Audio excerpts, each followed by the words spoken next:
Good morning, everyone. Good evening, good afternoon. Again, my name is Carmen Mazzara. I serve as Executive Director of APSIA, the Association of Professional Schools of International Affairs. I'm here to share with you today a little bit more about what APSIA is and does and our membership process, and then answer whatever questions you may have about our work and about how we are of service to the community of graduate schools specializing in international affairs around the world. So to get started, a brief introduction to who APSIA is and what we do. Hopefully you all can see these slides. As I said, we are the community for graduate schools around the world that specialize in graduate education in international affairs. And the reason that we focus on these things is really about advancing international understanding and peace and prosperity and security through the people and the ideas that come from APSIA schools. We've been around since the late 1980s when schools of international affairs began to meet and come together and realized just how useful and helpful it was and effective it was to come together as a community to advance different issues. We are now 67 across 16 different countries. We do have 2 Russian members on suspension for obvious reasons. Our headquarters are located in Washington, D.C., which is where I am as executive director and head of the secretariat. We also have 2 other staff, one based in New York City and one based in Houston, Texas. And so our team is able to field and support schools in different places in different time zones. We also have graduate fellows and assistants who help us deliver on the kinds of programs and projects that we do. For schools themselves, there are 2 types of connection to APSIA: full membership and then what we call affiliation. It's important to note that we say that there's 1 point of connection per university.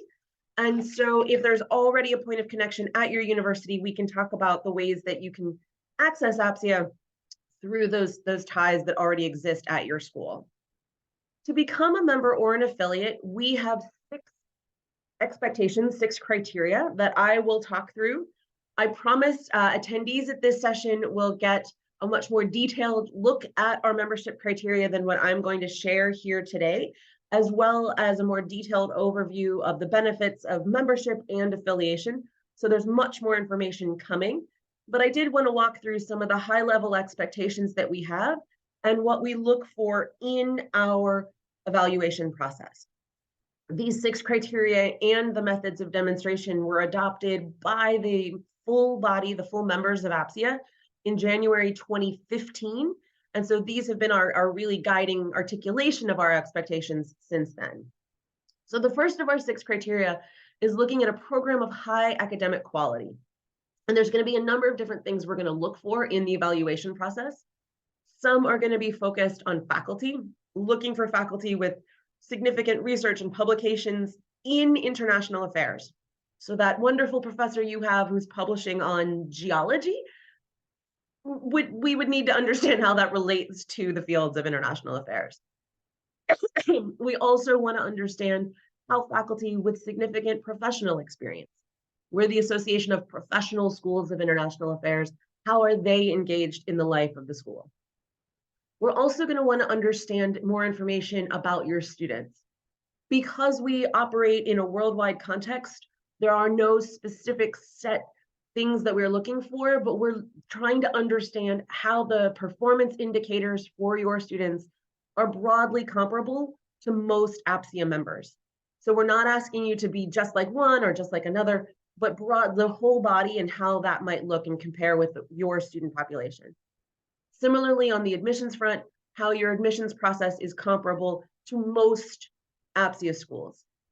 So that's going to be 2 key parts, the faculty piece and the student piece. We're also broadly looking at the parent university that you belong to or the community that you belong to, and how all of those pieces go into this element of academic quality. The second piece, as you might expect from the Association of Professional Schools of International Affairs, is that depth of international affairs commitment. So we're going to want to understand your curriculum and how it combines not only that professional training, but regions and analytical tools, parts about the international political system, economics, finance, functional fields like development and security. All of these different pieces that we know go into an international affairs education. We are not an accreditation body. We don't have set expectations of what you teach. We understand that international affairs is much bigger and broader than one specific thing. But all of these pieces are the kinds of things we're going to be trying to understand in your curriculum. We want to understand what programs and relationships you have outside of your home country. That could be exchange programs, that could be other kinds of teaching or research relationships, but those are the kinds of elements we're going to try to draw out in the application process. And then similarly, we're going to try to understand what access you provide for students into all of these different kinds of elements of international affairs and all of those different kinds of resources.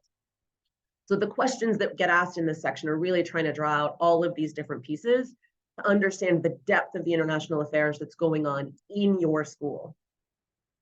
Again, we are the Association of Professional Schools, so our third expectation is about the commitment to graduate student professional training. So it's going to be asking about how your students are prepared to go out as professionals into the world and how you educate graduates for a range of different kinds of organizations and audiences. Every so often, I might get contacted by an academy that only teaches a country's diplomats or only prepares graduates for one particular thing. We're really looking for the breadth of organizations and not the sole pipeline into one particular profession. We're also looking at broader global competencies and how you're preparing students for this complex, interconnected world that we live in and that we're moving into, and how you're preparing them to really live in a world with lots of different kinds of people that are all connected together, as we know the world truly functions. And so this is part of those professional expectations, a diverse world, an interconnected world, a complex world, and how you prepare and train graduates to go into that space. On a more practical level, we're looking for at least one master's program that requires 2 years to complete and has all those core elements of an international affairs degree, and then that you've graduated at least 3 classes from that program. So if any of you happen to be newer or emerging programs, this particular criterion may be a little more difficult to demonstrate, but those are going to be the expectations for full membership. One thing I forgot to mention at the beginning is that members are expected to demonstrate all of these pieces. Affiliates are expected to demonstrate most, but not necessarily all. So this element about having graduated 3 classes is sometimes one where a school is just too new to have met that one yet, and may be a better candidate for affiliation rather than trying to go for full membership. The last criterion that we expect is what we are calling significant autonomy within a major university. We know how higher ed works. We know that you live in a broader university or college context, but trying to understand how you have your own curriculum, your own faculty, control of your own budget, those kinds of signature pieces that would be expected typically of a school within that higher education context. So that's also one element where a number of places may not have those pieces, and affiliation may make more sense than membership. But again, the questions that we ask in this section are trying to draw out those pieces to understand what autonomy you have as you go forward. The other piece to all of this that I wanted to underline in particular is that as we go through each of these pieces, what we want to understand is what happens at the graduate level. So you may have the most amazing undergraduate program in the world. Unfortunately, that's not what we're looking to understand. We're looking to understand what happens with your graduate programs and how that happens at the master's and above level. So what is the process? So I mentioned all of these criteria. How do we go forward? On the APSIA website, and you can see apsia.org/join-APSIA, there is an inquiry form. If you've already completed that form, or for those of you on the call who are already APSIA affiliates, that part is not needed. But the form would be submitted, and we would do just a base level scan for eligibility so that we don't waste your time or our time. If eligible, then we would send you either the membership or the affiliation application, and you would let us know which of those you wanted. Then you fill it out and you provide, and I really encourage you to provide as much information as possible so that we can come to understand what is happening at your school. Once that application is received, and I should note there's no deadline, there's no timeline, there's no application window. The clock starts when you say this application is ready for us to begin the process. So once I receive it, I'll go through and I will read it and perhaps come back to you with any follow-up questions. Sometimes it's a matter of saying, oh, could you please tell me a little bit more about this? Or on page 2, you said this, on page 200, you said that. How do those two things live together? All of these different elements may come forward in the follow-up questions. And the hope really is to just better understand what's happening at your institution so that when I prepare a report for the APSIA membership committee, I have the most information and am able to therefore pass on the most information that's possible. That report and all of your application materials go to our 3-person evaluation committee. It's important to note this committee is not connected to the board. They are a separate standing committee that we have. And so those processes happen separately from APSIA governance. The committee reads and reviews everything. Occasionally they'll go back and say, Carmen totally missed this thing. We have some extra follow-up questions for you. But for the most part, they're able to look at the body of information that you've provided, and then we'll take one of several decisions. They may decline the application. They may recommend the application on to our council of members, and I'll talk about that in a minute. And if you're not already an APSIA affiliate, if you went for full membership, they may say, you know what, we think affiliation may be a better fit at this time. So for those of you who are coming in and are not yet in the APSIA family, those are 3 different choices, 3 different outcomes that may come from the application when it's submitted. In all, the process can take about 6 to 8 weeks from when you turn the application in to when our final step, which is a vote by the full members of APSIA on that application, is completed.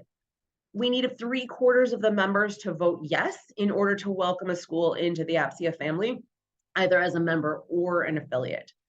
In terms of timing, I would say that there are times of year, as you know from working in higher education, when things are simply busier and it's harder to get those 3/4 of the deans to vote yes. That's not a reflection on the application. It's just a reflection on getting people's attention to review materials and cast their ballot. There are often a few points of the year that people have in mind as they want to be a part of the APSIA family. And so if those are some key anchors that you have, for example, every January, all of our deans and directors meet from membership and affiliates. So if that was a meeting in particular you wanted to attend, you couldn't give me the application on December 31st and expect to be able to come to the meeting on January 12th. Similarly, I think some folks want to recruit with us in the fall, and I'll talk about that in a minute. That's a case where you couldn't give me the application on September 1st and hope to be a part of a recruitment event September 15th. The process can take some time, and so really thinking about some of those key anchors, if that's important to you, would be one way to help determine when you turn the application in. But for our purposes, it comes when you're ready. We start the clock when you're ready, and it takes hopefully not the full 6 to 8 weeks, but as long as it takes to really understand what's going on and get the votes that are needed. So let's talk about why schools choose to be part of the APSIA family. Benefits do vary between members and affiliates, and I'll talk about that in just a minute. But on the whole, what we hear from members that they really appreciate are 3 big buckets of activities.